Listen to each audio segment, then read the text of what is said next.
Hi, welcome if you're new and welcome back if you've been here before. My name is Shannon, I am the Wisdom Wench, and in this week's video we are going to talk about what we can learn from when things don't quite work out. I had all of the best intentions for this week's video, but things didn't quite go as planned. So this week I'm making my first herbal ointment, something that was quite fun to try at the beginning, and we're going to talk a little bit about dealing with frustration and being gentle with yourself. So go get a cup of tea, cup of coffee, chill out, and we're going to talk about herbs and a bit of gentle living today.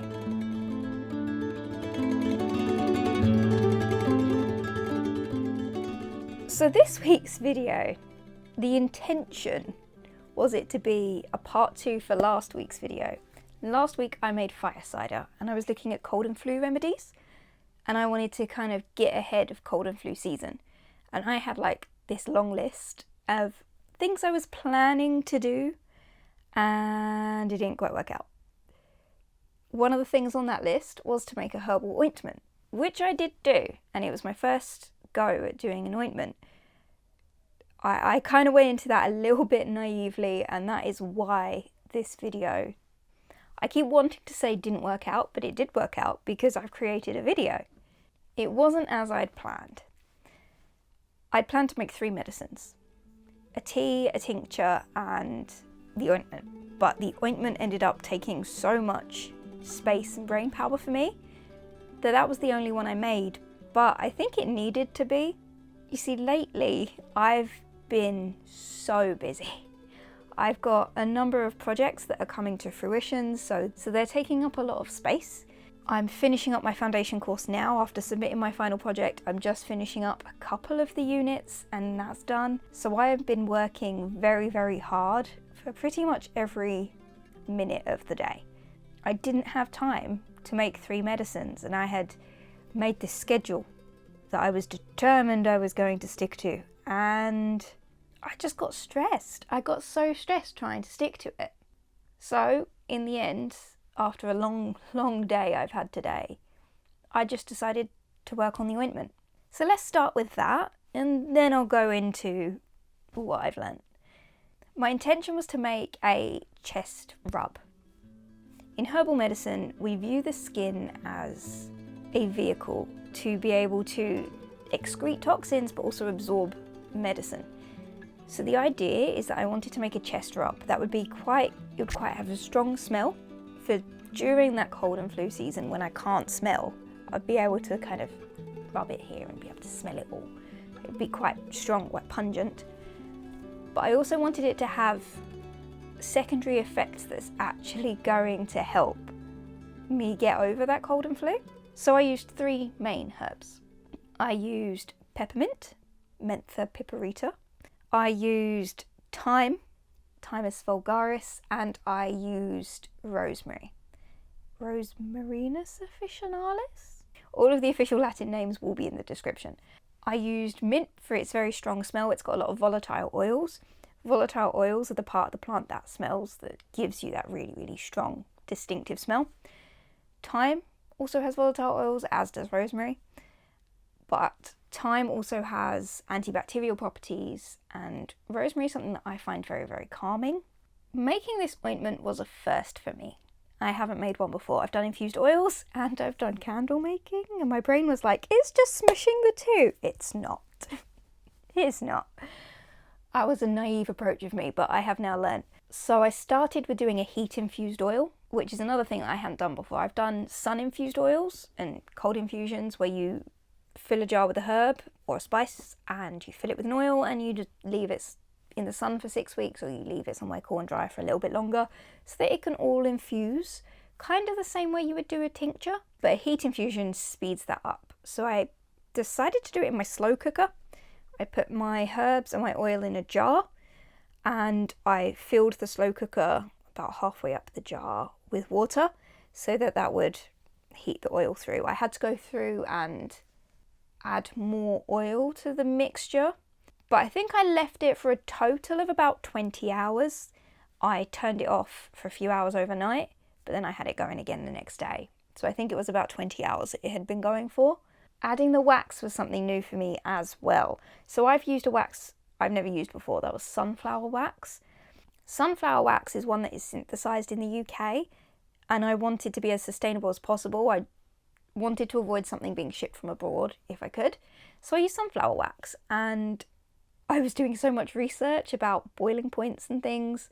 You'll see more about that in the next section where I talk through in depth what I'm doing as I'm doing it. You'll actually get to see me make the ointment while I talk over it about things I've used and what I've done. You'll see that next, and then after making the ointment, I'm going to go through some things that I've learned through the process, not just about actually the ointment, but kind of that how I need to slow down.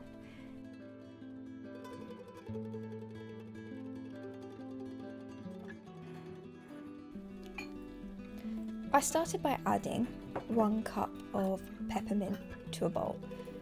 I then added about 1/4 of a cup of rosemary and the same of thyme.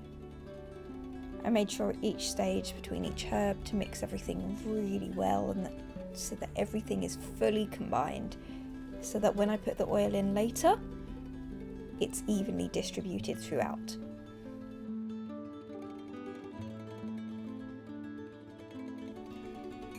I filled the jar I was going to use full of the herb, and then I began filling it with oil. It takes quite a while for the oil to move down the jar, so I simply filled it to the top, waited, and then added more, and kept doing this on repeat. What you'll see is little air bubbles coming to the top as the oil starts to move down. When the air bubbles have stopped, you need to add more oil, or if your jar is completely full at that point and there are no air bubbles, then you're done.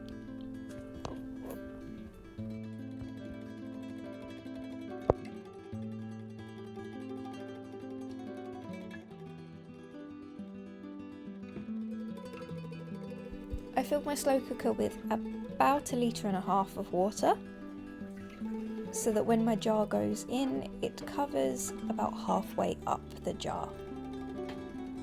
I made sure the lid was on really tightly before this goes in the slow cooker.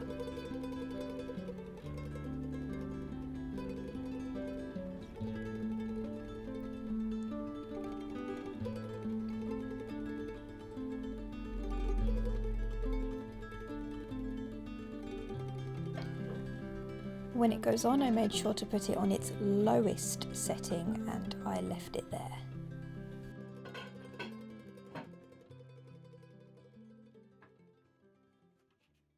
My ointment has just gone in the slow cooker. This is my first time doing a heat infused oil, so I'm quite interested to see how this has come out. I've done oils before, but I've just done the slow infusion or the sun infusion, where you put oil and the herbs together and you just leave it in a sunny spot and it just infuses over the course of a few weeks. But I want to try doing it a lot quicker. I don't have one of the fancy oil infusers that does it for you. So I thought I'd try my slow cooker, and I'm basically treating it like a bain-marie. So there's all the water in the bottom. I've got it on its lowest setting, and that should heat the oil through and the herbs so it all infuses. I think I'm going to leave this for about 24 hours. I've seen a few things online about doing things for like 30 minutes, doing it for like, I think one of them said up to 72 hours. But I don't want to take up my counter for 3 days. So we're going to try 24 and see how that goes. And then after that, I'm going to add the wax and turn it into an ointment.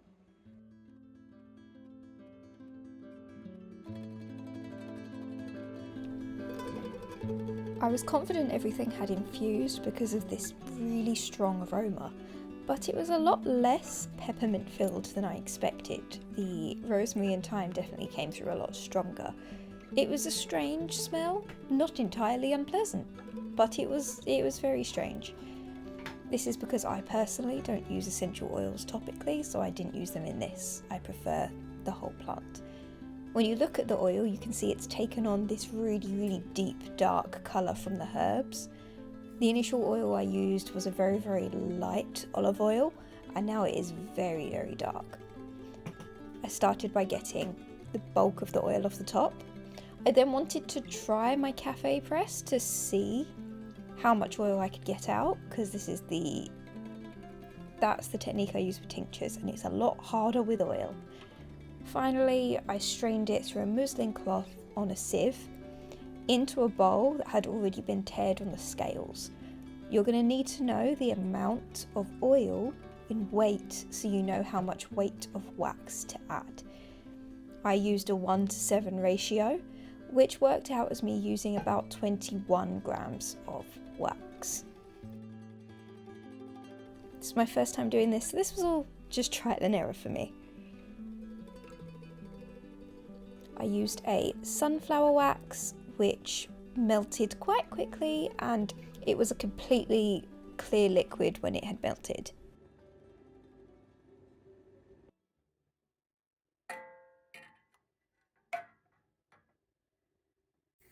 Okay, so right now I've got the wax in a double boiler on the hob. Trying to melt it. It seems like a really little amount of wax, so I did a lot of research online about ratios of wax to oil, and I think I kind of overread because I really stressed myself out trying to do it, so we're just giving it a go. I'm using a ratio of 1 part wax to 7 parts oil, which works out as something like, I think, 12.5% from my notes, which is about 20 grams of wax, which really isn't that much. So I'm going to melt this down, add the oil. One thing I did read though is that a lot of people try to they look at it and they worry and they try to rectify it by adding more wax. And everything I've read has said don't do that. So we're giving this a go. I have lost so much of my stuff. Also, I just dropped it, I was cleaning up the herbs and I just dropped it everywhere. So I've got to clean my floor next. So this is not the one. The wax didn't have any aroma either. It was a very, very neutral wax, and it was really nice to use. It mixed really well with the oil, but as you'll see later, I probably should have left it a little bit longer.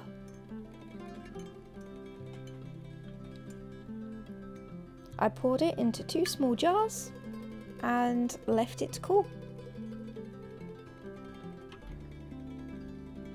While the method is fairly simple, it's definitely something that I need to practice. So I have got some ideas and I'm excited to try something new.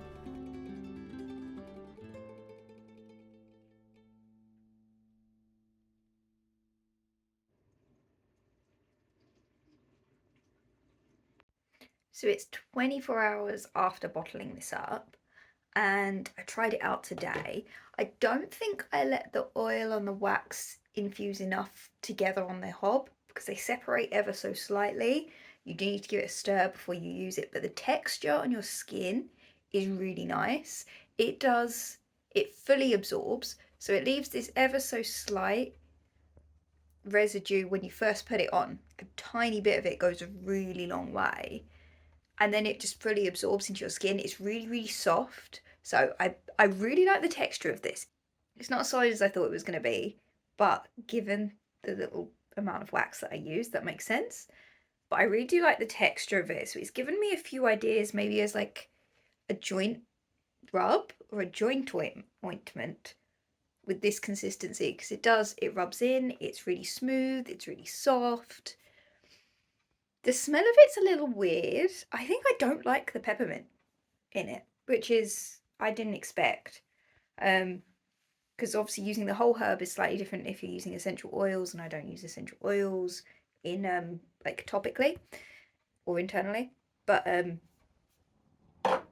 yeah, all in all, in a roundabout way, a weird kind of success.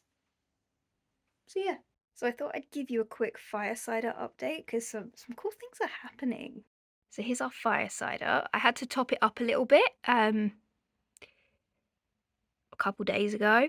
You can see with the pomegranates, they're really starting to lose their colour because all the nutrients are going to be drawn out. The fire cider itself is starting to take on this like pink hue. And all of those dried berries that I'd put in that were tiny have all rehydrated, well, mostly. And they've like doubled in size. Can even see the blackberries here. They're starting to lose their colour. They're going quite pale. Isn't that cool? Yeah. It's getting there.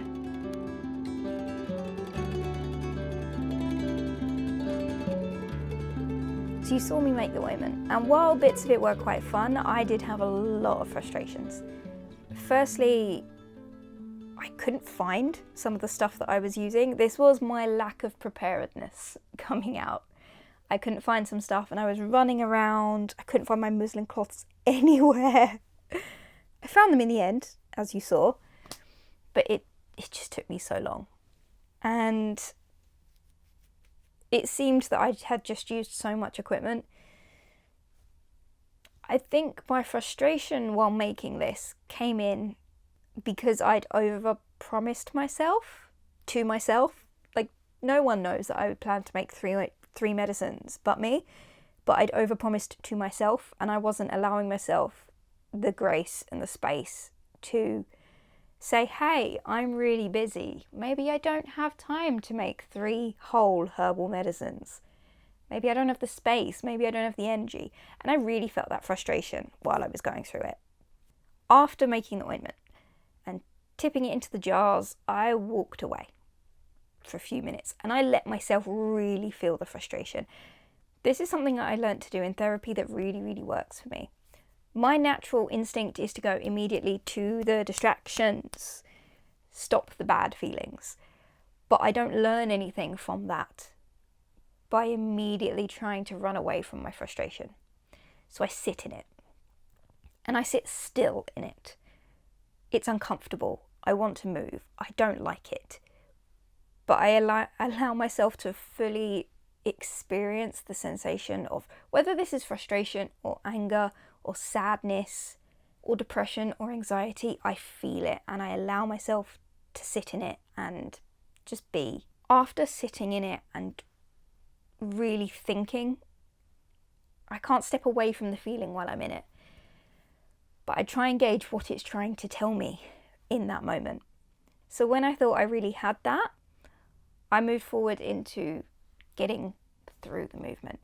And I really like practicing somatic healing, which is healing with your body. So physically moving through it. I wanted to do something positive at the same time. So what I chose to do was something that I've done a few times when I'm feeling really low or really stressed, really anxious, is I like to do something in the kitchen, whether that's baking or even cleaning. So I cleaned up my kitchen and danced around while playing the Lumineers. And that made me happy in that moment. That brought me joy, that moved the frustration, and that transformed it, alchemized that frustration and anger and the self-doubt and the beating myself up that I was doing to this wonderful elation and joy that I needed in that moment. And by the time I had finished cleaning up the kitchen, I felt a lot lighter. And my kitchen was cleared, which cleaning up your environment automatically helps you so much. So I made sure to work through that. I also baked some cookies because I was feeling sad and wanted a treat. So that helps. So I baked some cookies as well, so I can have coffee and cookies as a snack. It's great. The main things I do when I'm feeling this level of frustration is make sure that I firstly sit and observe and give space and allow myself to feel what I'm feeling without judgment, without trying to change it. Sit in the discomfort and experience the discomfort. Where is it sitting in your body? How is it feeling? What are the thoughts? But this only works if you're in a safe place to do so, not just physically, but mentally and emotionally. I have had a lot of therapy, so I am in a safe space to do that. And then alchemizing it, moving through it, using somatic healing really, really helps to continue through that journey so you can get to a point where you can look at those feelings and analyse them.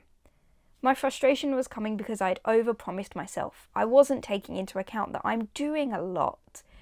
I'm really busy at the moment. And I need to prioritise that grounding and that self-care and the joy. For me, making herbal medicine is a joy. It's an experience, it's creativity, it's experimenting, it's trying lots of different things and allowing myself to just kind of play and use my intuition. And I kind of forget that sometimes. And when I was planning this week's video, I had really felt that. I had forgotten to include the joy. And I just allowed myself to get bogged down in all the details. It felt good to let that all go. I'm just going to chill. I'm just going to give myself a break because that's what I need. This week, the herbs taught me patience through frustration. And it taught me to take a break through the over-planning and busyness that I had intended on creating. I don't know how much of that made sense. I have been rambling, but I felt like I needed to ramble, you know? I needed to get it off my chest. And I think some of you can relate to this feeling. So well done if you've made it this far in the video, and well done if you made it through that section of me rambling. Thank you so much for being here as always. Please put in the comments if you have experience with ointments. What waxes do you use? What oils do you use? Let me know your feelings around ointments, and let me know what's your way of moving through frustration as well. So we can have a cool little thread of both herbal knowledge with ointments, tips and tricks and facts, and a little self-care flow going on about how we deal with frustration and anger, disappointment, and how you give yourself space to feel joy. Thank you so much for being here. I love having you here. I love your comments. I love doing this. This brings me joy. And I'm gonna go enjoy the evening sun while I still can. I'm going to go make a coffee. Actually, what time is it? I think it's like 7 o'clock. So we're not having coffee. That's a bad idea. And I'm gonna see you in next week's video. Something that's gonna be more relaxed. Something that I'm really looking forward to. I'm gonna take some time for me and really experience the season. The late summer, the harvest. I'm really looking forward to my path moving forward. I think I needed to feel this to move through this. So, thank you everyone for being here. Bye.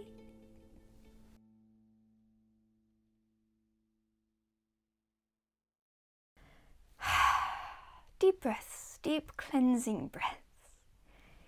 Ointment section starts here. Do a voiceover. Boom.